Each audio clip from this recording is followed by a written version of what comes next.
Mari kita akan mulai masuk dalam doa.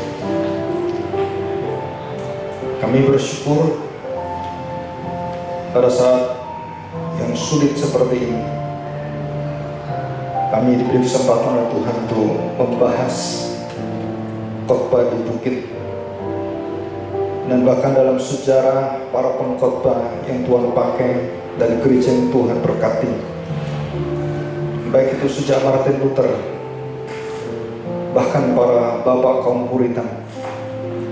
Mereka begitu mencintai firman, dan mereka memulai dengan pengajaran, pelajaran, dan pelayanan Tuhan Yesus Kristus yang dari awal mereka membahas. Dan juga gereja-gereja di Indonesia yang sama, yang pada masa kesulitan yang besar, pada zaman-zaman kesulitan dan kegelapan gereja, di sanalah Engkau tidak pernah tinggalkan gereja dalam kegelapan. Engkau mengangkat hamba-hamba yang sungguh mencintai Engkau, gereja-gereja yang sungguh mengagungkan Engkau, yang tidak terseret oleh arus ombak kekhawatiran dunia dan segala isi kenikmatan, dan yang bisa membawa kami melupakan Tuhan. Bahkan di mimbar pun tidak ada suara Tuhan di sana. Tuhan, kami bersyukur pada hari ini, karena pada masa pandemi seperti ini, COVID-19, kami diberi Tuhan satu jawaban firman Tuhan, satu hati manusia yang harus diperbaiki dan diubahkan. Karena kami semua memiliki hati yang sudah mati dan yang sudah Tuhan bangkitkan, Tuhan hidupkan. Sehingga barang siapa yang bisa mengenal firman Tuhan dan bisa mengamini serta menjalannya dengan ketaatan di hadapan Tuhan, maka di sanalah kami adalah orang-orang yang sudah hidup di hadapan Tuhan. Terima kasih Bapa, berkatilah kami dan bawalah seluruh hati kami sebagai tempat di mana Engkau hadir, sebagai tempat ruang maha suci. Kami siap dipimpin dan kami siap untuk berjalan bersama dengan Engkau, baik di masa kesulitan, kegelapan, lembah kekelaman, maupun di dalam masa penuh sukacita kegemilangan. Engkau selalu menyertai kami. Di dalam nama Tuhan Yesus kami serahkan doa kami. Amin. Kita akan membaca Matius pasal yang kelima, antitesis yang kelima ya.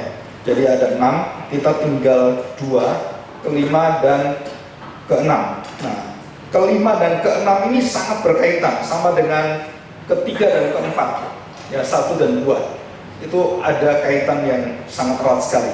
Jadi nanti yang keenam itu adalah kasih yang aktif, yang proaktif, yang bisa mengalahkan dosa manusia, bisa mengalahkan kedegilan hati manusia, kebekuan, dan bahkan mengalahkan maut sekalipun. Ya, jadi kita sebagai orang-orang percaya, anak Tuhan, anak-anak kerajaan Allah, membawa pengajaran dan kuasa Kristus itu di dalam hidup kita. Dan kita membangun satu sistem yang baru, satu keindahan yang baru, satu kekuatan yang baru. Bukan kekuatan dari dunia ini, hikmat dari dunia, tetapi penggenapan hukum Taurat di dalam Kristus yang membangun kembali kerajaan Israel yang baru. Jadi bukan Israel yang lama, Israel yang di dalam Kristus. Nah, kita akan belajar ini. Jadi antitesis yang kelima ini adalah antitesis yang berkaitan dengan hubungan manusia dengan manusia yang paling rusak. Jadi ada semacam pembunuhan dan ada tindakan-tindakan yang membuat harus ditegakkan keadilan. Ya, kita akan membaca Matius pasal 5 ayat 38. Kamu telah mendengar firman, jadi ini sudah berlalu ya. Kamu telah mendengar firman, mata ganti mata dan gigi ganti gigi. Lebih tepat lagi dalam Ulangan 19, saudara akan lebih teliti. Itu luka ganti luka, lecur ganti lecur, hajaran ganti hajaran. Dan apapun yang berkaitan yang merugikan orang lain, kita harus bisa mengembalikan ruginya itu sama dengan apa yang kita rugikan. Dan itu adalah hukum Taurat, hukum moral, hukum Hammurabi, dan hukum seluruh dunia, dan hukum agama, hukum negara-negara itu sama semua. Karena ini satu hukum yang umum yang diberikan Tuhan. Ya, jadi Tuhan Yesus tidak menentang ini. Mata ganti mata, gigi ganti gigi. Ya, cuman yang ditentang Tuhan adalah penafsiran yang salah dan aplikasi yang kebablasan. Dan ini yang ditentang Tuhan. Nah, kita lihat ayat yang ke-39. Tetapi aku berkata kepadamu, janganlah kamu melawan, nah garis bawah ini ya, janganlah kamu melawan orang yang berbuat jahat kepadamu, apapun bentuknya, dari yang ringan sampai yang berat, apapun bentuknya, ya. Jangan melawan. Jadi perintah pertama untuk melawan dan mengembalikan semangat mata gigi adalah janganlah melawan orang yang berbuat jahat kepadamu, melainkan siapapun yang menampar pipi kananmu, berilah juga kepadanya pipi kirimu. Itu artinya harga diri muka kita, dan itu penghinaan yang luar biasa sampai kita ditempelin orang, ya. Dan itu kalau seorang perempuan ditempelin laki-laki, itu satu penghinaan yang boleh dikatakan itu adalah harga dirinya sudah nggak ada, ya, nyawanya sudah nggak ada artinya. Sebagai orang yang mungkin istrinya atau orang tuanya atau siapa anaknya gitu ya, kalau sampai itu ditempelin, itu menyatakan bahwa kamu itu sudah nggak ada harganya sekali, sudah keterlaluan. Kalau dia benar kan, masalahnya di situ. Nah, melainkan siapapun yang menampar pipi kananmu, otomatis karena dikatakan jangan melawan, berarti orang yang menampar kita itu orang yang salah, bukan orang benar. Bisa ngerti ya? Jadi menampar pipi kananmu, kita diminta untuk apa? Memberikan pipi kiri kita. Saudara, hukum ini kalau kita lihat adalah hukum secara literal, penafsiran secara literal, itu menunjukkan pengejekan, penghinaan, dan kebodohan, ketololan yang luar biasa. Orang Kristen itu diajar bodoh sekali, tempelin pipi kanan, suruh kasih pipi kiri, nggak ada keadilannya. Apakah betul seperti ini? Bukan. Sudah jauh lebih daripada itu, malah di dalam tingkah laku cara seperti ini, sebenarnya bukan penafsiran secara literal yang kita lihat, tetapi penafsiran secara semangat, esensi hakiki, dan kekuatan dari ilahi, roh itu yang ada. Jadi waktu kita ditampar, karena orang yang nampar itu orang yang jahat, orang yang salah, otomatis kita berkata apa? Saya benar, saya berhak untuk melawan. Di situ, minggu yang lalu kita sudah mendengarkan ini, ya, penjelasan antitesis yang keempat. Saudara, kita selalu, kalau kita merasa benar, kita itu selalu ingin menyatakan yang benar itu siapa, dan tidak semua kebenaran dinyatakan secara terbuka itu akan menjadi pelembut dan kemudian dosa itu bisa dihapuskan atau diterima. Belum tentu. Ya, jadi mengapa Tuhan Yesus melarang jangan melawan? Artinya jangan menentang, jangan membalas. Jadi waktu kita mengatakan saya benar, kenapa kamu tempeleng saya? Nah, itu kata-kata Tuhan Yesus persis sama dalam Yohanes 18. Masih ingat? Tuhan Yesus ditampar dengan tentara itu, dan kemudian Tuhan Yesus mengatakan, kalau saya ini salah, kamu tampar saya, itu memang harus ditampar. Tapi kalau saya benar, kenapa kamu tampar saya? Dan Tuhan Yesus tidak memberikan pipi kirinya. Ini pipi kiri. Enggak, betul. Waktu Tuhan Yesus menyatakan, mengapa kamu tampar saya? Kalau saya benar, kenapa kamu tampar saya? Seharusnya kamu membela saya. Jadi kamu harusnya tidak menghakimi saya, tidak mengadili saya dengan menampar itu. Jadi ini masalah apa? Pengadilan. Masalah kelayakan yang harus dihukum. Kamu salah ditempelin. Nah, siapa yang menentukan menghukum keadilan dan memberikan jatuh hukuman berapa dan ukurannya apa? Saudara, itu bukan manusia yang bisa melakukan, tetapi Tuhan. Jadi tidak boleh ada satu manusia boleh membalas kejahatan dengan kejahatan, dan itu harus kembali pada perintah Tuhan. Dan itu masuk Tuhan Yesus sini. Jadi ditempelin pipi kananmu dan berilah pipi kirimu, artinya saudara, bukan kita kemudian lemah, kita ngalah terus dijek-dijek, bukan saudara. tetapi menyatakan keadilan Tuhan, menyatakan kesempurnaan hukum Tuhan, menyatakan bahwa dia memberikan pipi kiri, bukan mengalah, tetapi menyatakan keadilan, menyatakan siapa yang harus dinyatakan benar adalah pada waktu pipi kirinya diberikan, bak, pukul lagi. Nah, kamu dinyatakan salah mutlak dan saya benar mutlak. Dan itu adil. Jadi artinya dosa orang itu waktu dia marah dengan dosanya, dia tempel terus beri pipi kiri, ditempelin lagi, itu artinya dosanya sempurna dan layak kamu dibinasakan. Dan waktu saya mengalah, saya kelihatannya kalah, tapi saya mendapatkan hak saya. Apa? Saya dibenarkan, dia dibinasakan. Dan itulah keadilannya. Saudara, kita lihat selanjutnya. Saudara perhatikan perkataan Tuhan Yesus, berilah. Jadi artinya saudara-saudara diminta rela, diminta untuk dengan tulus. Saudara jangan membalas. Bahkan saudara siap untuk menanggung, rela menderita sakit hati, rela dikhianati, rela dihina, rela dirugikan, rela. Dan itu adalah hati yang sempurna dari Bapa melalui Kristus di dalam kita. Dan tidak ada manusia bisa terimanya kecuali sudah memiliki roh Tuhan, kasih Kristus sudah berbicara ini. Saya nanti akan bahas tentang kehidupan Martin Luther King Jr. Berapa ratus kali, 13 tahun dia dikejar, dia disiksa, dan dia mau dibunuh, dia disekap, dia dipenjara 20 kali di penjara yang terhitung, belum yang disekap-sekap dikebukin. Martin Luther King, seorang pendeta, aktivis HAM, yang akhirnya menuntut hak orang hitam sama dengan hak orang kulit putih, dan sekarang dikotori dengan Black Lives Matter, yang bukan lagi seperti Martin Luther King juga perjuangannya, merusak perjuangan itu. Dan tidak ada keadilan di sana, karena mereka membuang Kristus, membuang kasih Allah. Tidak pernah ada keadilan dan HAM sejati tanpa Kristus. Dan itu perkataan dari khotbah Martin King Luther Jr. persis yang hari ini saya khotbahkan.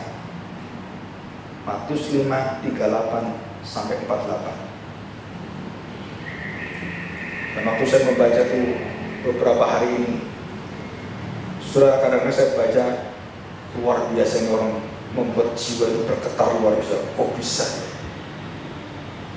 Dan tidak ada satu tempat, dan semua temannya yang dulu baik itu mengkhianati dia satu persatu. Sampai dia di penjara, dia pergi ke satu tempat, dibongkar oleh temannya, dia dipukul, dicekap sana. Dan dari mana dia tahu? Dari temannya, dia baru tahu. Hanya Tuhan yang bisa dipercaya. Sampai segitunya. Ya, oke, kita lihat ayat 40. Dan kepada orang yang hendak mengadukan kamu karena mengingini bajumu, tadi kan pipi ya. Sekarang apa yang nampak yang di depan dilihat orang melambangkan satu penghargaan, melambangkan satu tubuh yang ditutupi satu apa ya, seperti kehormatan, kebanggaan juga. Dan kepada orang yang hendak mengadukan engkau, mengingini, karena mengingini bajumu, serahkanlah juga jubahmu. Setelah dari pipi kita turun apa yang menjadi itu harga diri ya. Dan sekarang apa yang menjadi, yang dilihat orang harga diri adalah jubah dan baju.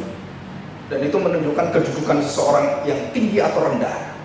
Kalau dia sudah pakai baju dan ada jubahnya, itu menunjukkan dia orang yang kaya sekali, orang yang bermartabat. Dan saudara, martabatmu pun dihina, diinjak-injak, kau pun berikan. Harga dirimu dihina, kamu pun harus mau dihina. Dan disini katakan, serahkanlah juga jubahmu. Jika memang kau kehilangan kedudukan, silakan ambil. Jika engkau memang harus masuk penjara, masuklah penjara. kehilangan semua kedudukan sebagai gubernur dan semuanya, nggak masalah, masuk aja penjara. Kenapa? Karena Tuhan yang atur semua. Saudara, realita kehidupan orang percaya itu sangat mengagumkan sekali. Tetapi iblis dan anak buah dan seluruh roh jahat itu selalu mengincar dan terus memfitnah dan habis-habisan. Dan tidak ada satu gerakan yang terluput dari mata mereka. Dan itulah kerajaan kegelapan. Dan kau bisa mengalahkan mereka bukan dengan perbuatan jahat, caci maki dengan caci maki seperti di dalam 1 Petrus pasal 2 atau Roma 12. Membalas caci maki ini bukan, tapi kita diminta untuk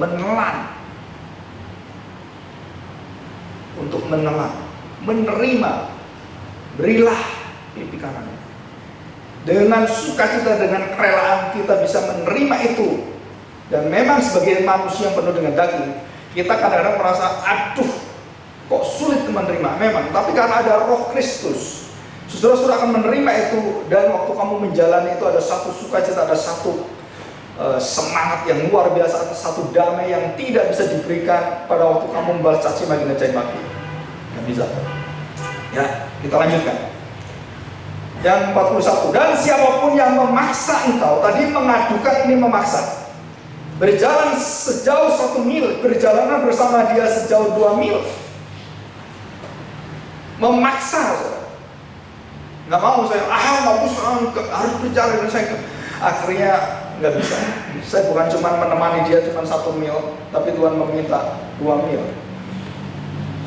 Kenapa kita diminta untuk melebihkan hati yang panjang untuk menjangkau orang berdosa? Kita diminta untuk mempunyai hati yang luas sekali untuk menerima orang berdosa. Sebenarnya itu bukan hati kita yang penuh dosa, bukan. Itu hati Tuhan yang ada dalam diri kita. Karena hanya dengan memberikan jalan 2 mil, orang ini bisa dibuka hatinya dan mendapatkan kasih Tuhan. Dan seperti Kristus yang sama, puncak daripada hukum ini adalah Yesus sendiri. Dari awal dia hidup sampai dia mati, seluruh dunia meninggalkan dia, Bapaknya meninggalkan dia, dia tetap tidak membalas. Bahkan dia dengan mengatakan satu kalimat pengampunan, satu kalimat pengharapan kepada Paulus. Aku sudah mendoakan engkau, aku akan memberikan kunci kerajaan surga. Luar biasa, ya. Jadi berjalan 1 mil dan kita diminta untuk berjalan 2 mil. Jadi artinya apa, saudara? Kadang-kadang tenaga kita diminta untuk mengerjakan sesuatu yang kita nggak suka, sesuatu yang sulit sekali. Apakah itu di dalam bentuk organisasi pelayanan pekerjaan dan lain-lain, saudara. Saudara harus tahu bahwa kamu berjalan bukan hanya 1 mil tapi 2 mil. Dan itu berlaku bukan hanya dengan orang yang jahat dengan kita, termasuk dengan keluarga kita dan dengan anak cucu kita. Jadi kalau saya masih ingat, kakek saya mengantar saya waktu kecil. Ya, dia mati kalau nggak salah kena level. Ya. Dan waktu dia sakit dan saya harus sekolah dan tidak ada yang mengantar, maka dia merelakan dalam kesakitan itu naik sepeda gonceng saya, dan dia walaupun dia sulit sekali dan saya tahu sulit sekali. Sama kayak pelan-pelan aja. Saya panggilnya tuh Pungpung. Pelan-pelan saja, tapi dia katakan, nggak apa-apa, selama Pungpung kuat, kamu tak antar. Dan dia antar, betul, sampai di depan sekolah diantar. Dia kemudian duduk di bawah, saya masuk sekolah, saya lihat, dan saya masih ingat, kenapa dia melakukan ini? Karena saya cucunya di situ. Dan saya ingat hal-hal yang seperti itu yang banyak sekali dalam masa-masa kecil kita.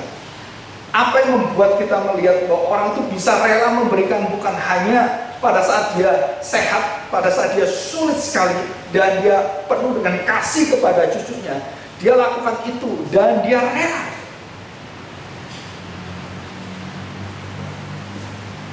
Saudara, kita bersyukur jika dunia ini masih ada kasih seperti ini. Dan Tuhan itu menahan kejahatan dengan kasih seperti ini. Bayangkan kalau tidak ada kasih seperti ini waktu kita anak-anak, kita mau jadi bajingan semua, yang tidak punya perasaan, nggak punya pengertian, membalas kejahatan dengan kejahatan, pokok nggak terima, sikat nggak terima gitu kan? Enggak. Tapi Tuhan masih memelihara dunia ini dengan kasih yang luar biasa, ya. Jadi memaksa engkau, sudah lakukan dengan rela. Berapa? Bukan 1 menit, 2 menit.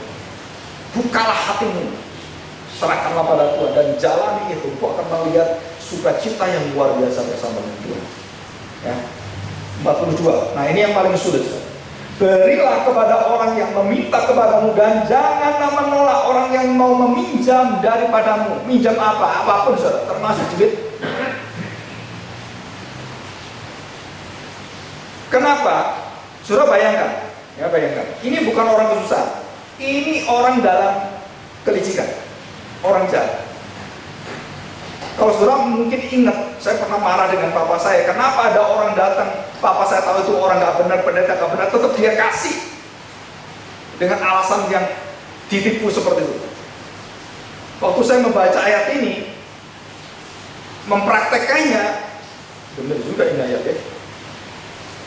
Saudara, kenapa?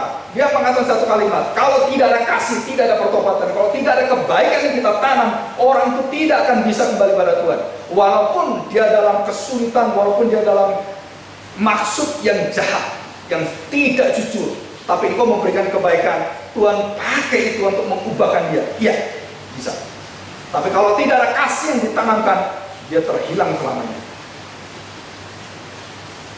Jadi kekuatannya bukan pada orang itu, tapi apa yang kita tanam dari Tuhan, yang Tuhan percayakan pada kita, yang kita tanam pada orang itu. Bukan kekuatan kita menegakkan keadilan dengan mata ganti mata, gigi ganti, bukan. Tapi kita aktif menyerahkan diri kita, rela untuk berkorban dan memberikan kebaikan kasih Allah kepada orang itu. Dan itulah yang membuat anak bungsu marah dengan anak sulung, atau anak sulung marah dengan anak bungsu. Kenapa? Karena anak sulung melihat betapa dia tidak dihormati, sedangkan orang berdosa yang dihormati. Dan bagaimana anak bungsu ini bisa bertobat? Karena ada kasih kemurahan bapaknya. Jadi kalau kita tidak memberikan ini, saudara, dunia ini tidak ada harapan. Jadi hukum tertinggi dari Allah adalah kasih Tuhan Allahmu dan kasih sesama manusia. Karena tanpa kasih ini tidak ada pertobatan, tidak ada jalan Tuhan di kita. Hukum mematikan, kasih menghidupkan. Saudara, ini jelas sekali. Nah, saudara, ada satu gambar yang baik. Slide yang kedua. Saudara, kenapa pada zaman Israel negara itu membutuhkan satu tempat yang netral, disebut sebagai kota-kota perlindungan? Ya, mungkin suatu hari, saudara, kita nggak tahu, saudara, mungkin ada beberapa hal yang kita lihat sangat miris sekali. Ada seorang ibu lupa angkat handrem dan kemudian mundur, anaknya di belakang, brek, dan mungkin bisa mati karena anaknya kecil. Karena keteledoran seperti itu di dalam hukum, maka ibu ini berhak dituntut apa? Hukuman. Karena dia sudah menghilangkan nyawa anaknya, dia harus kehilangan nyawanya. Betul kan? Kan nyawa ganti nyawa, gigi ganti gigi. Tapi karena ada ikatan keluarga dan ada suami dan ada adik-adiknya, maka keluarga itu yang menentukan retaliation, menentukan retribusinya, menentukan pembalasannya. Dan jika keluarga itu di dalam Tuhan karena kelengan keteledoran, dan betul-betul karena dia tidak berpikir anaknya main di belakang, dan waktu dia lupa mengakibatkan kematian, saudara, kalau zaman perjanjian lama, ibu ini lari ke kota perlindungan. Untuk apa? Menunggu pengadilan para pemuka-pemuka dan tua-tua, dan diadili di sana. Dan kemudian dinyatakan bahwa kamu tidak bersalah karena keteledoran di sini, dan kamu harus membayar denda berapa gini, kamu harus menyatakan ini, dan semua ada cara-caranya diatur oleh firman Tuhan. Jadi bukan hanya mata ganti mata, gigi ganti gigi, tetapi ada ikatan relasi di dalam kasus. Dan banyak hal-hal yang lain, yang contoh-contoh seperti ini yang bisa kita pelajari. Apa itu? Saudara, kita masih ingat ada satu ilustrasi yang saudara bisa Perhatikan baik-baik ya. Saya catat di slide yang ke-7. Saudara, kalau saudara punya anak diperkosa, atau saudara adik diperkosa, saya percaya saudara, kemarahan saudara itu kemarahan yang luar biasa. Dan itu terjadi dengan anak Yakub. Waktu Dina diperkosa oleh Pangeran Sikem, dan waktu anak-anak Yakub atau Israel membalas, dan membalasnya itu sangat kejam. Mereka disuruh sunat, masih ingat ya? Suruh sunat dulu. Kenapa sunat? Supaya nggak bisa lari. Orang kalau sunat mau perang gimana? Orang disunat kalau suruh ngomong, nggak mungkin dan pasti kalah. Sunat dulu kan, kalau mau nerima Dina, oke, boleh. Itu kan merupakan satu dusta. Minggu yang lalu, betul kan? Mendustai supaya apa? Membalas dendam. Kejam sekali. Ini anak-anak suku bangsa Israel, bapak suku bangsa Israel membalas dendam dengan cara yang kejam sekali. Dan setelah itu apa? Semua laki-laki dia bunuh semua. Dan Yakub mendengar itu, dia mengatakan satu kalimat, kalian keluarga bangsa orang yang kecil. Dan anaknya diberitahu, kamu manusia kecil sekali. Itu aja saya. Betul, Yakub tahu. Yakub memikirkan itu. Tapi kamu sudah mendahului papamu, mendahului semua, dan hantam semuanya. Bukan Yakub berdiam, Yakub memikir bagaimana caranya. Tapi anaknya sudah melangkah jauh dan menghantam dan membunuh semuanya dan merampas semuanya. Saudara, kita masih ingat, saudara. Jadi kemarahan itu tidak bisa menghasilkan keadilan, saudara. Maka saya berkali-kali di dalam perjalanan dengan orang-orang dalam pelayanan apapun, saya beritahu, kalau kamu malah jangan pernah memutuskan apapun. Kenapa? Itu keputusan sudah cacat dalam hatimu.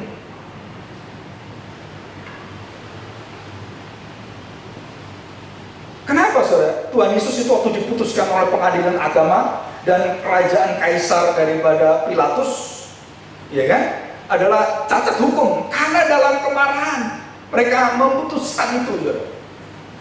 Jadi keadilannya bukan keadilan, itu adalah kebohongan, dusta yang luar biasa, dan mereka memakai dusta untuk menghukum, membunuh Kristus. Tapi Yesus melakukan itu sampai di kayu salib dan dia tidak membalas. Indah sekali, saudara. Dunia melihat ini kebodohan luar biasa. Agama-agama melihat iman Kristen, iman yang memalukan, hina sekali. Kita diejek-ejek. Saya SMP, SMA, sekolah negeri itu diejek-ejek, saudara. Tiap hari, saudara. Tentang Yesus Kristus itu. Setiap kali ada patung Yesus, teman-teman saya lihat waktu di rumah sakit di mana-mana, selalu dihina. Mendingnya Tuhan kita dia nggak telanjang kayak gini. Dengar itu rasanya kayak mau, ya sempat berantem juga ya. Bukan nggak berantem sungguh saya. Karena agama ya menegakkan mata ganti mata saya, gigi ganti gigi, habis semua gigi saya dari lalanya orang segitu banyak anak-anak pejabat, nggak mungkin saudara, karena saya sekolah di SMA negeri yang semua di situ anak-anaknya jenderal. Tapi ya disitulah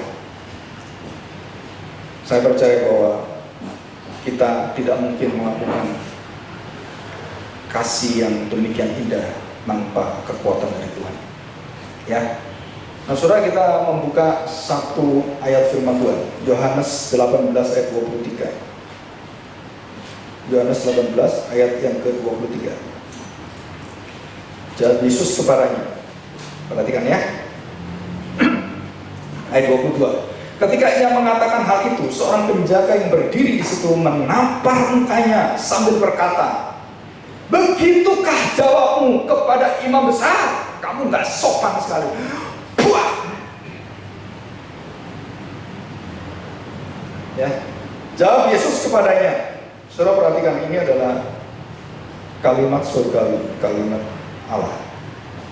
Jikalau kataku itu salah, tunjukkanlah salahnya. Tetapi jikalau kataku itu benar, mengapa engkau menampakkan?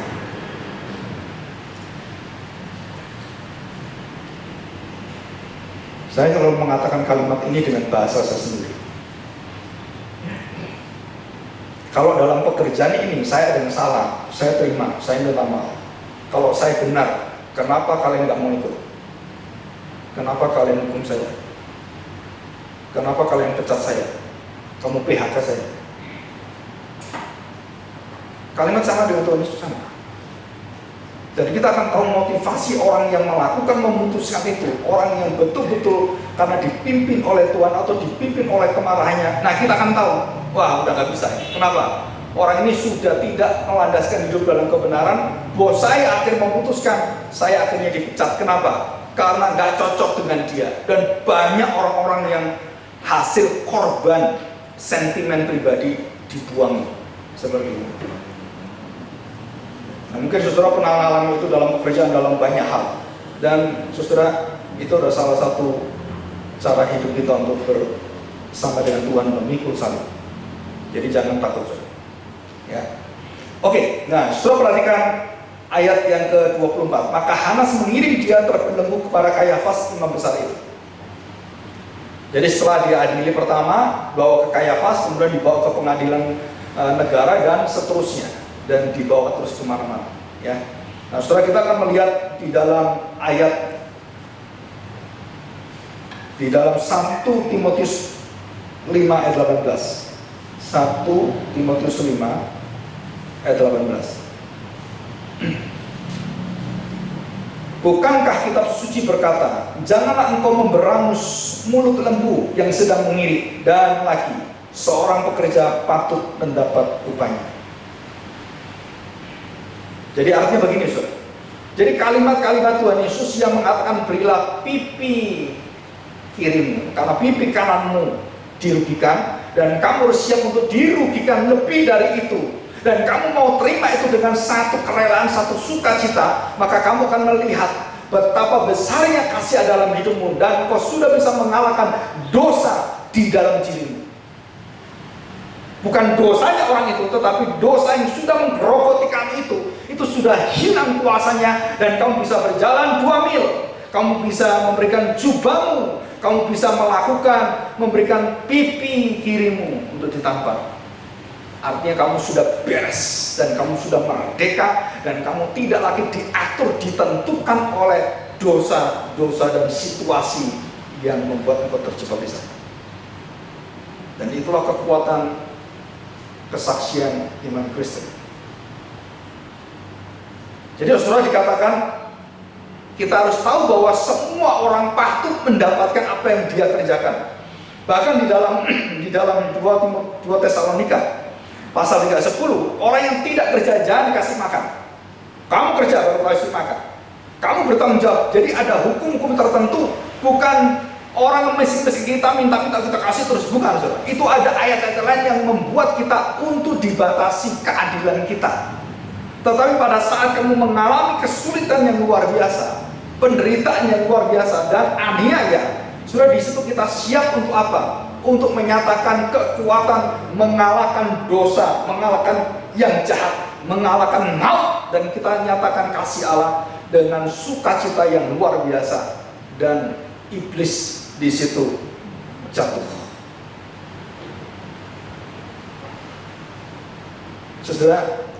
Saudara percaya ada satu gambaran, saya lupa siapa yang gambarnya. Waktu Tuhan Yesus menaikkan kayu salib, semua kerajaan iblis bersukacita nyanyi, oh hale iblis, haleluya iblis, gitu kan? Dan semua anak Tuhan, para rasul lari semua, mereka dalam kesedihan tanpa harapan.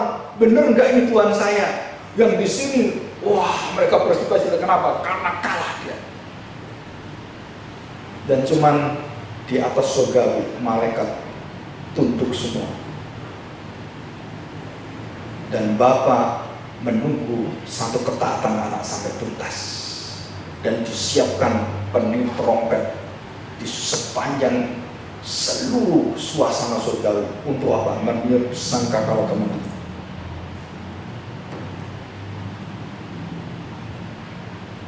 Saudara, kadang-kadang kita sulit sekali melihat orang yang dalam keterpurukan dan kemudian orang yang tidak bisa melakukan apapun, terus kita melihat ya udah, ya nasibnya seperti itu. Saudara, jangan menghina orang seperti ini. Saudara tahu, mulai dari tokoh-tokoh yang ada, orang-orang besar yang kita lihat semuanya, saudara lihat semua, itu orang-orang yang dari bawah, dari kehancuran yang luar biasa. Saudara sebut, saudara Jack Ma, itu orang yang menderitanya luar biasa. Steve Jobs, saudara pikir orang enak. Saudara lihat semuanya. Bahkan Mahatma Gandhi pun dalam penderitaannya, dia melihat figur Kristus yang menguatkan dia, yang mendorong dia, dan yang memberikan dia hadiah India merdeka. Itu dari Kristus, bukan dari siapa-siapa. Karena dia tidak melawan kejahatan, tapi dia tidak bisa melakukan satu. Dia tidak bisa menyatakan kasih Kristus, dan itulah gagal Gandhi. Dan dia selalu berkata, Kristus saya kagum luar biasa, tapi Kristen depok semua. Kalau orang Kristen Kristus, maka orang India jangan tunggu 100 tahun, besok aja banyak orang datang dan mengaku menjadi orang percaya. Dia ngomong seperti ini. Jadi kelemahan kekristenan di India adalah orang Kristen tidak seperti Kristus, dan termasuk di Indonesia. Ya. Oke, saya akan bacakan yang terakhir. Coba, tapi di situ nggak ada kata. Saudara, ini adalah satu perjalanan Martin Luther King Jr. sebagai penutup. Ya. Bagaimana dia melaksanakan apa yang dikhotbahkan Matius pasal 5 38-48. Ya, kita akan berkhotbah ini 2 kali. Minggu depan kita berkhotbah dengan kasih dan kasih yang sempurna dari Allah. Martin Luther King yang pertama, waktu dia dipecat dan dinyatakan sebagai sekte dari semua orang yang tidak menerima dia, dan dari gereja di mana dia hadir, dia kemudian dibuang dari gereja itu. Karena gereja itu adalah gereja yang selalu menegakkan white collar yang tertinggi, orang kulit putih yang tertinggi. Nah, saudara, di situ mulai saat itulah dia yang pertama, saudara, kejadian yang paling mengerikan, rumahnya dibom, hancur semuanya, dan tidak diberitahukan di situ yang mati siapa. Saudara, dari hari ke hari dia dituduh sebagai sosialis dan komunis, dan seluruh gereja Tuhan gereja dan seluruh pendeta-pendeta menganggap dia adalah sesat, karena dia dianggap komunis sosialis. Karena sosialis itu kan hak manusia, berkaitan keadilan sosial, dianggap sosialis, liberalis dan semuanya. Tapi Martin Luther King tetap berdiri, dan fitnahnya kecil sekali, sampai akhirnya kependetaan dia diminta untuk disogok. Ya, dia nggak peduli itu semua. Saudara, kemudian dia disekap di setiap kota. Begitu dia terdengar ada Martin Luther King, dia dikejar-kejar dan dia ditangkap, dan dia kemudian dimasukkan ke penjara. Dan itu berjalan lebih dari 13 tahun. Ya. Saudara, apa yang dalam isi khotbah yang dicatat dan bukunya itu ada sampai sekarang, khotbah Martin Luther, tidak ada satu kalimat membenci musuh-musuh, membenci orang yang mengkhianati dia, dan mencaci maki hal tersebut. Tidak ada. Dan bahkan dia mengatakan, indahnya jika Amerika bisa mengalahkan dosa maut ini. Alangkah indahnya jika musuh itu yang jauh menjadi dekat, dan musuh itu menjadi sesama, sesaudara kita. Dan waktu dia mengatakan kalimat ini, besoknya dia dibunuh oleh orang yang sangat cinta dia. Ini persis seperti Yudas, kecewa dengan dia karena orang negro harus mencintai, mengasihi orang-orang kulit putih dan tidak ada membenci orang putih, tidak akan habis-habisnya.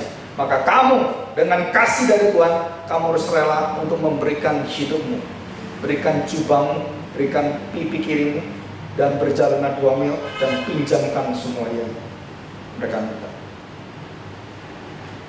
Sudah tahu setelah khotbah berjalan selesai,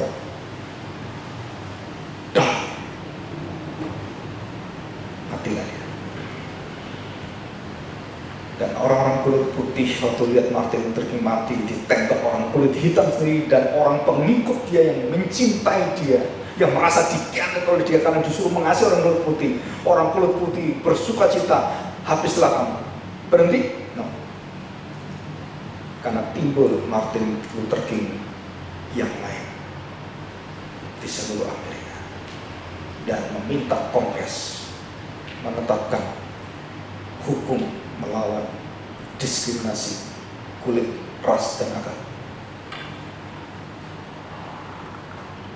Mati satu, tumbuh seribu, dan itulah Martin Luther King. Dan itulah perbuatan kita yang kita lakukan di dalam Kristus. Mari kita berdoa. Bapa Surgawi, kami sungguh gentar melihat kekuatan Kau berikan kepada orang-orang yang sangat mengagumkan kami. Dan kami sangat kecil hati karena seringkali kami tidak seperti itu. Tetapi hari ini Tuhan, kami tahu bahwa setiap hati orang percaya diberi anugerah yang begitu besar, melebihi dari dosa, kelemahan, dan kecenderungan hati kami yang selalu ingin membalas kejahatan dengan kejahatan. Tapi hari ini Tuhan,